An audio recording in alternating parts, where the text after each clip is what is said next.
for healthy lunar guts. For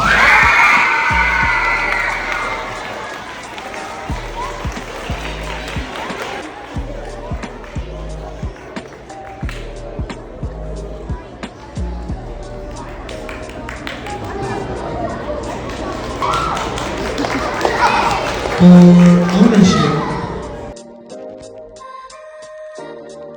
What's good, family? Just wanted to tap in real quick, shed some light, show some love to the homie Nick Graham. I just received his package. The book came in. Underdog. Let's go ahead and tear this thing open. Alright, check it out. Boom. The homie doing big things. Absolutely doing big things. Repair, recalibrate, and restore the competitive spirit. If you're not living ambitiously enough to be an underdog, are you really living? When life brings you lemons, what will you do with them? Underdog will provide a safe space for you to reconcile your competitive feelings, aid you in developing the emotional toughness needed to keep fighting, lead you to healthily cope with competitive heartbreaks and failures, revive your competitive goals and dreams, comfort you along your underdog journey, hold you accountable to demand competitive excellence of yourself, and convince you to never settle. Yo, surround yourself with people who want to see you do better. Surround yourself with people that want to see you win. Surround yourself with people who are going to help elevate your game. Nick, brother, I appreciate you. I appreciate what you're doing. Can't wait to get into this book. Can't wait to grow my mind, challenge myself, challenge my thinking, challenge my way of life even more. All right, y'all. Tap in, tune into your boy. Again, Nick Graham. I'm gonna tag him obviously on the social here, on my story, and yeah, book's out now. Go cop it. Look at Juliana. About to teach us some Donnell Fit. All right, so we're on our way to Soul Cycle. I would have filmed the process and with the steamer and all that, but guess what happened, y'all? Brand new steamer, it ain't working. Come on now. I told you, something always is going to happen. Something's always going to try to put a wrinkle in your movement. It's a full-on test every single time.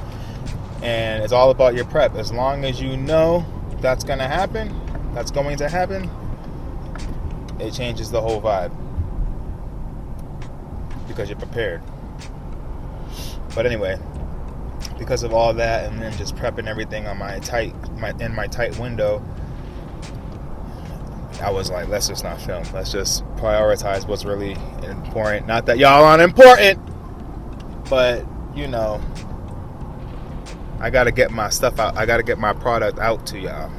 I can't get my product out to y'all if, you know, I'm just over here filming and not worrying about getting to my destination, getting to y'all.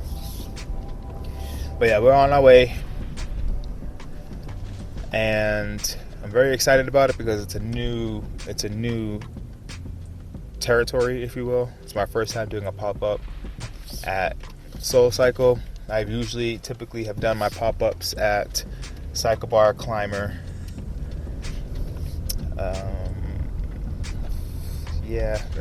Cycle Bar Climber. And so it'd be really exciting to get out there and just see what non-biased people feel about Donnell Fit, that to me is one of the most exciting parts, whether good or bad. It's just really fun, really exciting to get in front of new eyeballs, because it's an opportunity for people to give feedback on the product, you know, on the direction of where Donnell Fit is going. But y'all see it. Look at back there. Yeah, we're maxed out. Trunk is full. Man, I don't have a big car, but you know, We maxed her out though. 100%. It's a beautiful day here in Colorado. It's February 24th and it is 60 degrees. I mean, if that don't sound like a win, I don't know what does. You know, I could be out here with a t-shirt on, no jacket, no hoodie, and be able to walk these streets here in February. That's not happening back in Mass, let me tell you that much. Not at all.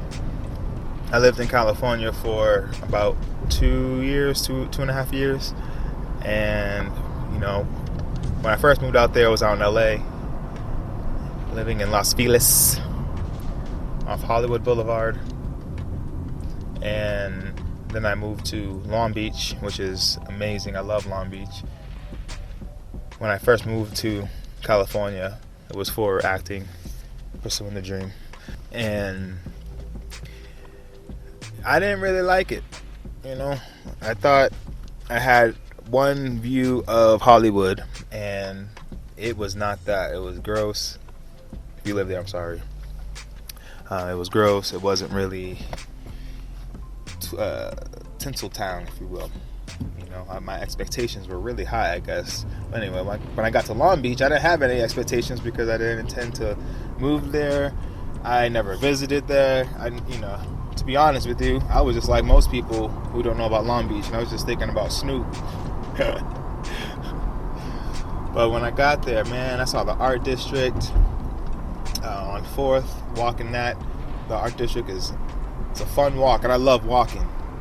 I love walking. So that was a really cool thing to experience. And Belmont Shore. I worked in Belmont Shore for a while at this place called Panama Joe's. I also worked at this place called the Belmont Athletic Club. It's actually the first introduction to fitness, if you will, for me, was at the Belmont Athletic Club professionally. Lots of damage was done in those days. Let's just say that. We were living life. We were thriving. Yeah, and we were in our early 20s, so that's how it should be.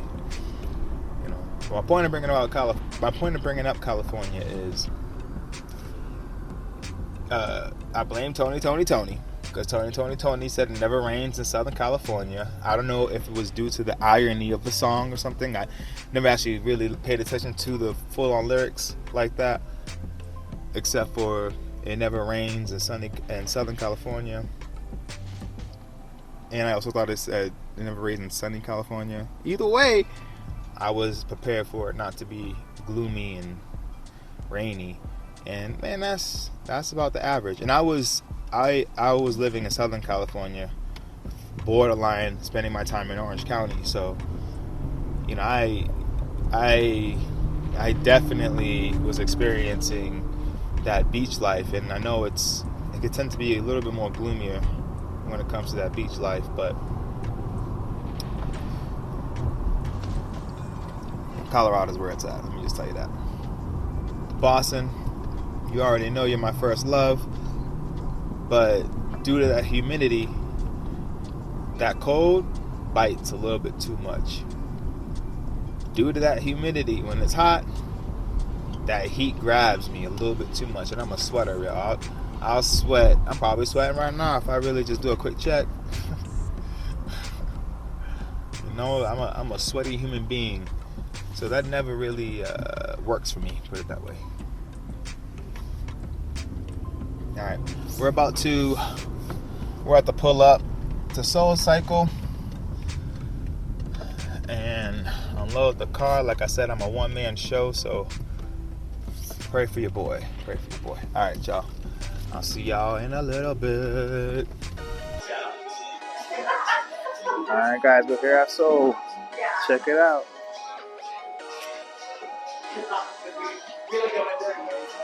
They had Kurt Franklin on earlier today, and it was a vibe, y'all. which I know we got the Nova 1 here. We got the Nova 4, Nova 3, Nova 3. You know, Nova 2, they on their way. They're on their way. But you guys know what the rest are. We got the DF hoodies, crop top hoodies.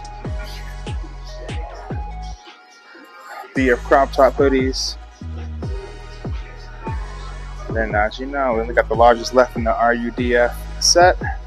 That's not wrinkles. Those aren't wrinkles. That's the material because it's pretty soft, pretty suede.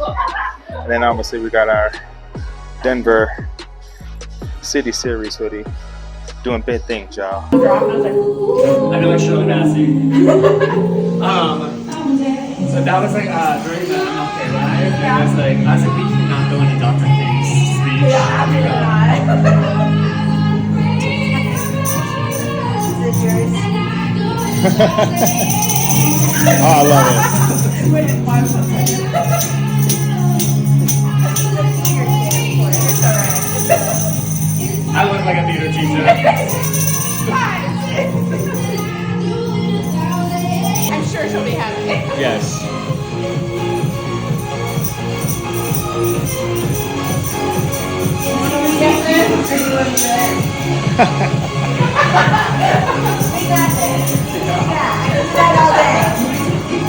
Okay, so right after this, we'll have another over and then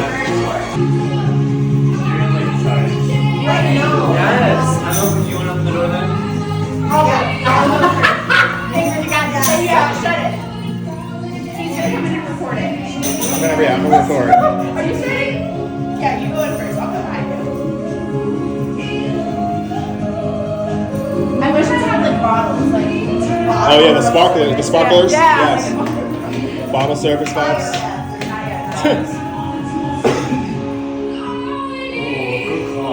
I don't have to know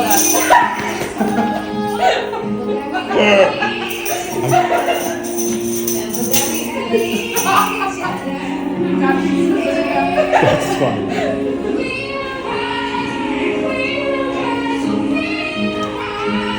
The false drops are the worst. I know. They're the worst. Yeah. What feeling?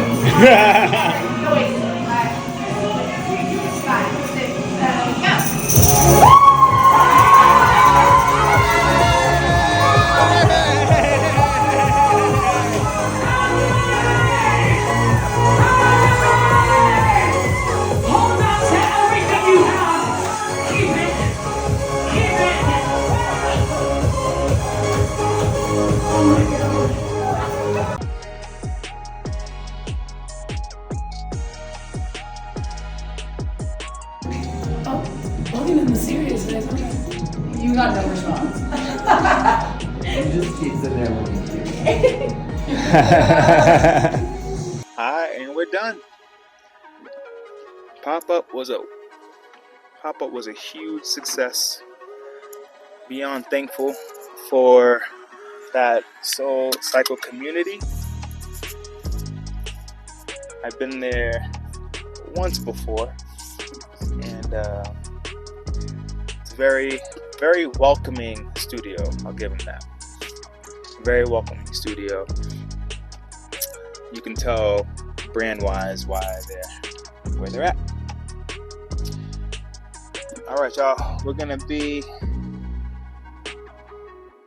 on our way back home. Done for the day. Kinda. We're never really done for the day. Also, just to address this real quick, the reason why I'm doing so many car conversations is I'm real busy. I haven't hired anybody to come help me vlog and, do all the things. So, I have to be a one-man show. Most of my time when it comes to slowing things down and talking to you is going to be in the car, because it's just, if I'm out of the car, then I'm busy. That means that there's a lot going on. So, if you are wondering, this is the reason why. But yeah, we're on our way home. We have 2 more episodes to film for our RUDF mental series. As you can hear, my sickness is lightened up, so we're not coughing profusely anymore, and we're not overly nasal. But we are still, I would say 96, 90, 98%. We're at 98%. Just got a little cough that's kind of hanging out, but it is what it is. My biggest thing is it preventing me from teaching? Am I coughing on the mic? Do I sound congested? All the things. As long as those are not impacting my speech, my conversations, my teaching, then I'm all about it.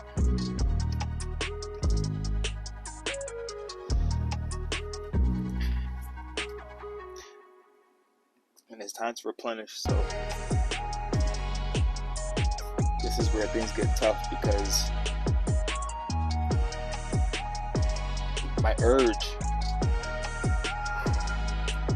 I'll have the urge to find something on the sweeter side, or non-healthy side, in the sense of like a steak and cheese. Y'all hear me talk about my steak and cheeses all the time. I absolutely love them. But I'm a sub guy. I'm a sub guy. I absolutely love subs. I grew up on subs. If you're from Boston, you know a steak and cheese, not a Philly cheesesteak. A steak and cheese sub is everything. You get your steak and cheese with mayonnaise, lettuce, and ketchup. Oh my goodness. Winning. That is a winning recipe, if I ever heard of one.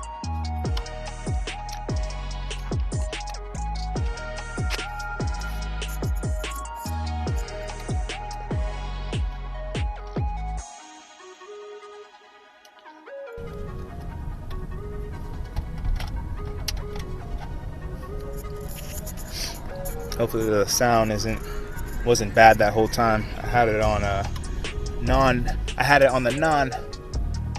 the noise cancellation, and sometimes the noise cancellation can kind of sound a little weird. Feels a little fake. But yeah, chicken cutlets. That was another one. Chicken cutlets. That was a huge sub for me growing up. Angelo's was the name. It's still around. It's in Cambridge, and it is the home of hot cheese fries, steak and cheeses, and chicken cutlets. Chicken cutlets, you got it the same way. Same prep that you would do for the steak and cheese. And that's the same prep you do for that chicken cutlet. Mayonnaise, lettuce, and ketchup. I'm telling y'all, don't knock it till you try it. Don't knock it. It'll change your palate. I won't say it'll improve your palate, but it'll definitely satisfy your palate. And the cheese fries, you get, I don't even know if they made them regular, but I've always had them to where they're hot fries. So they have the hot sauce in the bag with the cheese, and it's a brown bag. So then you basically just take your bag and you just shake it up, and there's your hot fries, and you just eat them out of the bag, the brown bag. And it's nice and greasy, just letting you know that this food is about to go down. Might be in the bathroom for a little bit, but it's definitely going down in more ways than one.